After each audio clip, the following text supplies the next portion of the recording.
প্রত্যেক বাবা মাই চায় তাদের সন্তান যেন জীবনে প্রতিষ্ঠিত হোক, কিন্তু কিছু ক্ষেত্রে দেখা যায় বাবা মা কোনো অসুবিধার কারণে নিজেদের জীবনের স্বপ্ন পূরণ না পারায় তারা চায় নিজেদের সব স্বপ্ন তাদের সন্তান পূরণ করবে। তবে তার সন্তানের স্বপ্ন যদি আলাদা হয়, তাহলে সেই সন্তান তার বাবা মার ইচ্ছার বিরোধিতা করতে পারে না, তাকে বাধ্যতামূলক হতে হয়।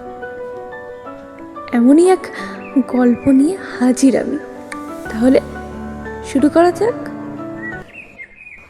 আজ রূপার মাধ্যমিক পরীক্ষার রেজাল্ট, তবে সে ভালো নাম্বার নিয়ে পাশ করবে সে আশা ছিল। তবে এরপর তার ইচ্ছের কোনো মূল্য থাকবে কিনা সেজন্য সে খুব চিন্তিত।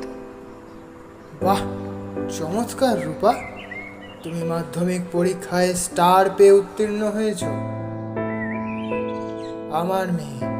আমার মেয়ে বৈদ্যনাথপুরের মধ্যে প্রথম হয়েছে, আর একমাত্র স্কুলের মধ্যে তুমি স্টার পেয়েছ। অতি উত্তম, অতি উত্তম। সত্যি আজ আমার গর্ববোধ হচ্ছে। রূপা, তুমি কিচ্ছু চিন্তা করো না, শুধু ভালো করে তোমার পড়াশোনাটা চালিয়ে যাও। ও হ্যাঁ, আর একটা কথা, কি চাই তোমার? বাবা, আমার ইচ্ছা যে উচ্চ মাধ্যমিক আমি কলা বিভাগ নিয়ে পড়ব, তারপর ইতিহাসে অনার্স নিয়ে কলেজে পড়ব। কি, ইতিহাস নিয়ে পড়বে? তুমি আমার মেয়ে হয়ে ইতিহাস নিয়ে পড়বে? হ্যাঁ বাবা, ইতিহাস আমার খুব ভালো লাগে, আমি শিক্ষকতা করতে চাই। না, কোনো মতেই সম্ভব নয়। তুমি ইতিহাস নিয়েও পড়বে না, আর শিক্ষকতাও করবে না। বাবা, আমার তো এটা ছোট থেকে ইচ্ছা, আমার মতের কি কোনো দাম নেই তোমার কাছে? আমি কোনো কথা শুনতে চাই না। আমি যা বলবো তোমায় তাই করতে হবে। তুমি বিজ্ঞান বিভাগ নিয়েই পড়াশোনা করবে, আর তারপরে ডাক্তারির জন্য প্রস্তুতি নেবে। আমার মেয়ে MBBS ডাক্তার হবে, হার্ট স্পেশালিস্ট রূপা সেন। আমি তারই অপেক্ষায় আছি। মুগ্ধ হয়ে দেখব তুমি আমার স্বপ্ন পূরণ করেছো। হ্যাঁ, আমি অর্থনৈতিক কারণে ডাক্তার হতে পারিনি ঠিকই, কিন্তু তোমার তো অসুবিধা নেই এই ব্যাপারে। বাবা, আমি বিজ্ঞান নিয়ে পড়তে পারবো না, খুব জটিল, কিছু মাথায় ঢোকে না। তুমি সব পারবে। তোমাকে ভালো শিক্ষকের কোচিংয়ে ভর্তি করে দেবো, তিনি তোমায় ঠিকঠাকভাবে গাইড করে দেবেন। তুমি পারবে।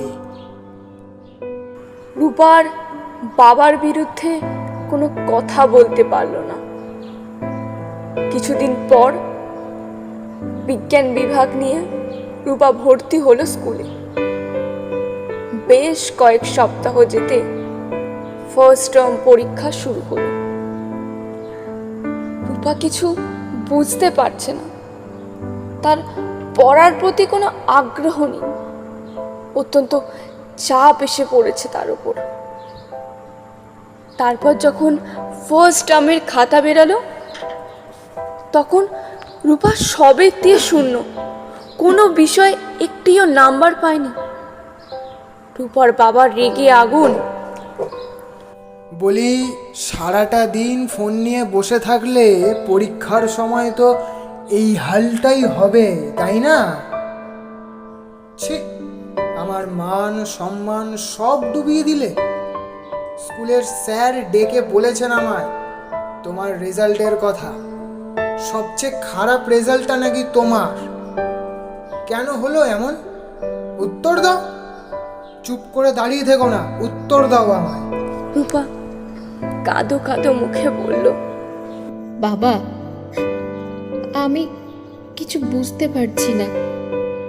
তোমায় আগেই বলেছিলাম বিজ্ঞান বিভাগ নিয়ে আমি পড়তে পারবো না, তো তুমি আমার কথা শুনলে না।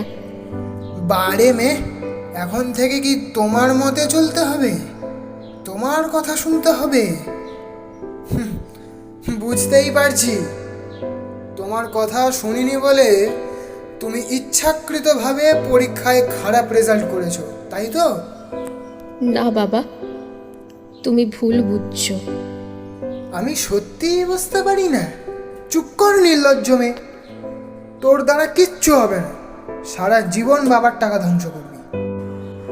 বাবার কথাতে বিজ্ঞান বিভাগে ভালো রেজাল্ট করতে হবে, কিন্তু সে অপারগ, তাই সে আত্মহত্যার পথ বেছে নেয়। কতটাই অসহায় হয়ে একটা মেয়ে এই পদক্ষেপ নিতে পারে? সত্যি কথা, জোর করে পড়ালেখার ভার চাপিয়ে দেওয়া যায় না। সন্তানদের ইচ্ছার দাম দিতে হয়, জবরদস্তি করে কিছু হয় না। এইভাবে নিজের স্বপ্ন পূরণ করতে না পারায় অতিরিক্ত মানসিক চাপে পড়ে গিয়ে রূপা আত্মহত্যার পথ বেছে নেয়। বয়স 17-18 ছাত্রী রূপা আর নেই। ধুলোয় মিশে গেল সেই দিনের ছোট্ট মেয়েটির স্বপ্ন। না বাবার, না মেয়েটি, কারোরই স্বপ্নই পূরণ হলো না।